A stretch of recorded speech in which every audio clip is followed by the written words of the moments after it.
Et oui, Patrick, le compromis ne sera ni facile ni rapide. Alors effectivement, dimanche, en écoutant Laurent Berger proposer une grande conférence sur le financement des retraites, et Édouard Philippe, hier, en répondant, trouvant l'idée plutôt bonne, on pouvait croire à une sortie de crise assez rapide. Eh bien non, il y a toujours l'épine, effectivement, de l'âge pivot, le départ à la retraite à taux plein à 64 ans, que le gouvernement a bien inscrit dans le projet de loi qui a déjà été transmis au Conseil d'État. C'est une sorte de principe de précaution. Le Premier ministre veut bien accepter l'idée d'une conférence, d'une discussion sur le financement, mais il ne croit pas du tout à la possibilité d'un accord entre partenaires sociaux dans des délais raisonnables. Donc, retour en arrière.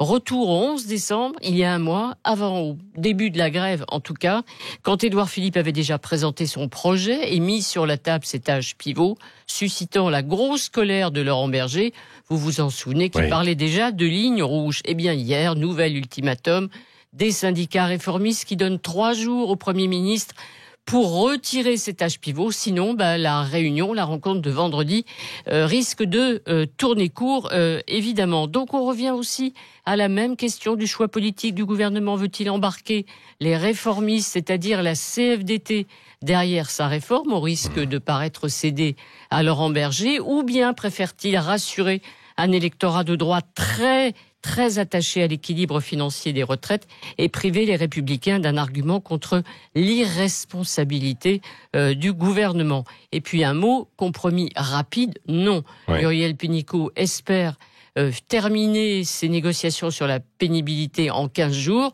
C'est franchement optimiste. Quant à Jean-Michel Blanquer, il a 6 mois, lui, pour trouver un compromis avec les profs. Ça veut dire que le feuilleton va continuer au moins jusqu'à l'été. Oui, et puis d'un mot, est-ce que Édouard Philippe est un fusible ou pas, le Premier ministre ? Alors, fusible, en tout cas, c'est un homme sous pression maximale. Il y a l'aiguillon mis par le président de la République qui aimerait bien tourner la page et passer à d'autres choses. Il a un agenda, le climat, et puis le communautarisme, et puis il est sous la pression, on le dit, des députés de la majorité qui veut qu'il trouve un accord avec la CFDT et la droite qui n'en veut pas, sans compter qu'au bout du compte, c'est pas un compromis qui permettra de sortir des grèves. Merci Arlette Chabot.